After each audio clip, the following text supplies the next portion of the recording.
Hello, welcome back. Welcome back to the best decks in the world. Thank you, GW, for giving us some content for the Genestealers. Little song just for you. Yeah, that was Just For You by Philip Hargrave, the Tyranid Overlord of Highfleet Kalash.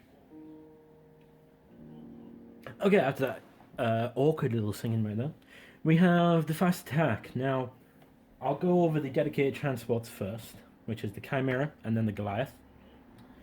Um, the Chimera is basic, same as any Chimera you would get from Imperial Guard.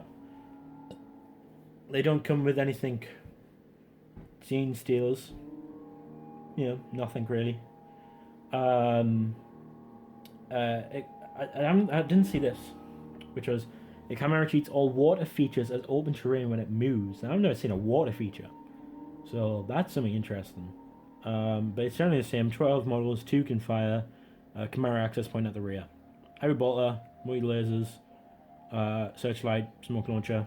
Can change heavy bolter to a heavy flamer. Can change a multi laser to a heavy flamer or heavy bolter. Can take cult vehicle equipment. And the cult vehicle equipment, what is it? You're asking? Well, I will tell you. Yes. The cult. Oh, frack. The cult vehicle equipment is Dozer Blade, Stubber Stumble, Holding K missile. So basically anything. These las gun arrays, the Chimera has 2 arrays of 3 las guns with the exception of Genestealers. Up to 6 embarked models, up to 3 per array may fire 1 las gun each from these arrays, provided they are not using the fire point. So that's basically the same. Yeah. But the Goliath, if I go over to the Goliath, you cannot carry Pristine Genestealers or Patriarch, whereas you can in a Chimera. So that puts it higher than the Goliath. At the moment, it's 65 points. It puts it higher than Goliath. But let's check the Goliath out and see where the Goliath's better. So immediately the Goliath's 15 points cheaper. So I'm paying the 15 points on the Chimera to transport Genestealers and Patriarchs. However, this one is open topped, and that one's not. So paying for 15 points to be open topped and can carry Genestealers. Alright. It does have a heavy stubber and a twin linked auto cannon. So I'm losing that, but I'm gaining an auto cannon, twin linked auto cannon. So 2 shot, strength 7, AP4. And I said at the beginning, I knew it. I knew it was an auto cannon. And I'm just looking at that. That's a bad picture because the cannon marks, you probably won't be able to see it. The cannons are out of line. And that does happen.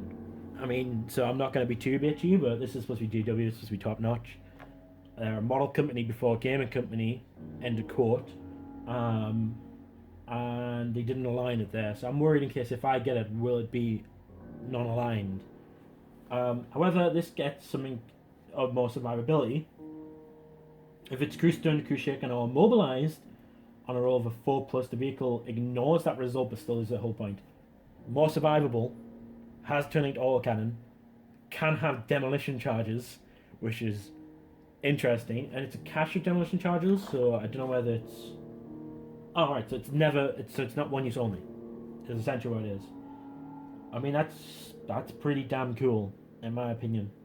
And if I want to take Genestealers inside of a transport, I'll put them in the frickin' transport. But if anything, I'll be infiltrating them and using Cult Ambush. So the Chimera is not anything for me. Like I don't think I would ever use it or ever have a reason to use it unless I wanted to be really gaudy.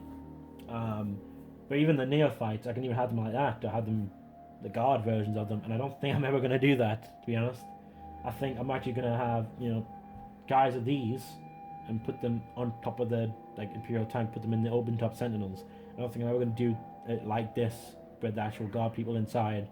I can if I wanted to. I just don't think I'm going to.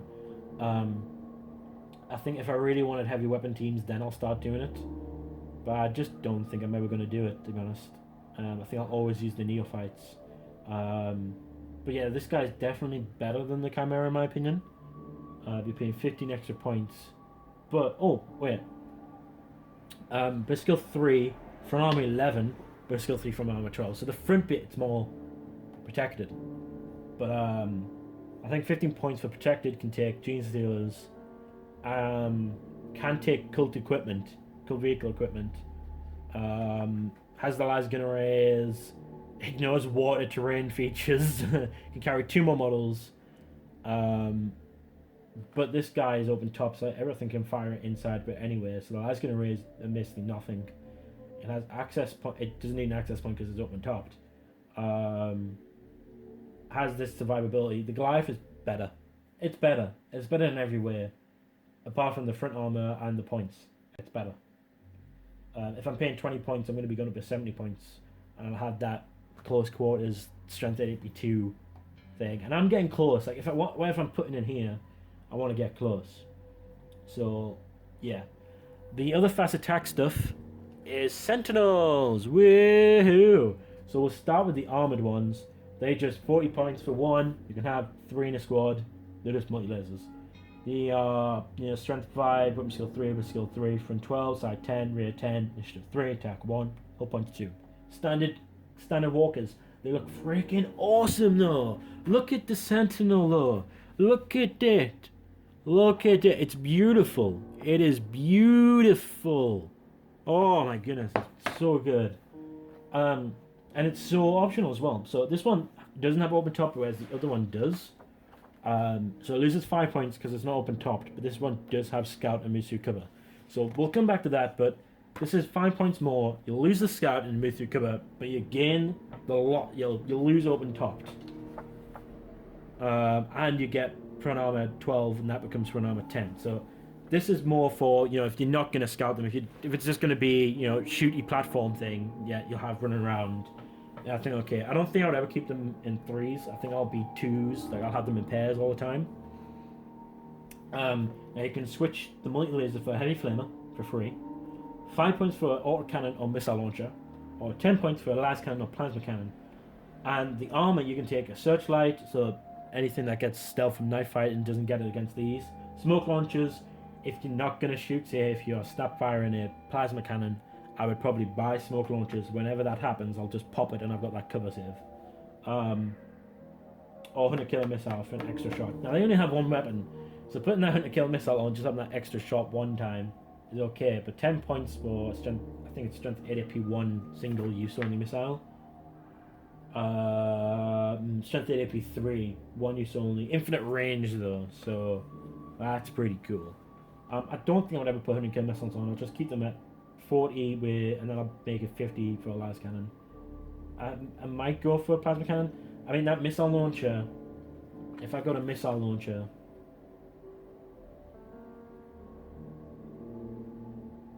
all right.